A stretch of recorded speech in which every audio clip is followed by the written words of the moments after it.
নির্বাচন আসলে কি? নির্বাচন হচ্ছে একটা সিস্টেম যেখানে যারা বাথরুমের ফ্লাশ ব্যবহার করতে জানে না তারা নির্ধারণ করে এই শহরের কে মেয়র হবে।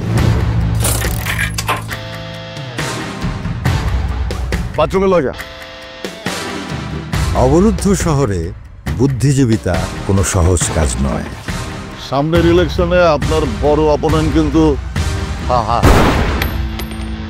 ভোট চামু আমি এই ফকিনের বুদ্ধর কাছে কি আমি কি ভোট চামু চাইছি আমি কখনো ভোট চায় না তো ফকিরের কাছে, এটা তো আপনার কাছে। তোকে কোয়ার্টারে কারেন্টের লাইন কে দিছে? আপনি দিচ্ছেন। পানির লাইন আপনি দিচ্ছেন। তাহলে তুই শান্তি থেকে আমাকে ভোট দিবি না কেন? এই ভুকা নাঙ্গা লোকের জন্য আপনি কি না করছেন? তাদের উচিত নিজের পয়সা খরচ করে অটো ভাড়া করে আপনার বাড়িতে এসে ভোটটা দিয়ে দাও। জাকির সনাতন পাড়া বস্তিতে আগুন লাগাই দে। সুজন, জি বস। তুই 10 লাখ টাকা রিলিফ ট্রাকে ভরে রেডি করে রাখ। জি বস। আগুন নেভানোর পর আমি এই ত্রাণ লয়ে যাবো। ঢাকার আরো 17 জন লোকের ফ্ল্যাট আমি দুবাইতে কিনে দিতেছি। সবাই পাওয়ারফুল, কারোটা কেউ জানে না স্যার। তুই কি আর লুঙ্গি খুলতে পারবি? মোরশেদের হারার পুতের নাম কি রে? নাদিম বস। কি? নাদিম। নাদিম না রে, নাদিম না।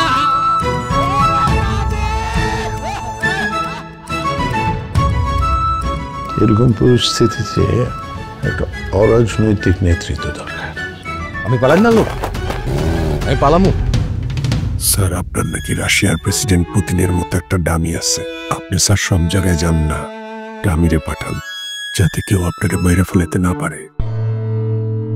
বড় হওয়ার জন্য কি করতে হয়? সত্য হইতে হবে। সো এখন আমরা সত্য হওয়ার সাধনা করব। রাজনীতিতে সবসময় অ্যাটাক চলে না, মাঝে মাঝে সময় আসে পাইতা দেওয়া। সন্তানের যদি কোনো বিপদ হয় তাহলে তো আপনার কাছে আসবো, তাই না? সন্তানের কি বিপদ হয়েছে? ক্ষমতা নিজেই তো একটা বড় টনিক। ক্ষমতায় থাকলে অসুখ বিসুখ ধারে কাছে আসতে পারে না।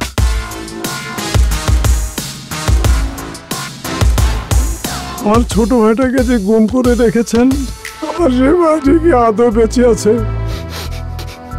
নাকি মাছেদের খাবার হয়ে গেল? আচ্ছা মিলন, আমি এত ভালো উন্নয়ন করছি, তবু একটা লোক আমার ভালোবাসলো না কেন? মিলন, পাবলিকরা হাইওয়েস্টার লাইন দেবে, ওদের ভালো লাগবে না স্যার। পুরা সামনে নিয়ে গেছি, ওদের খারাপ।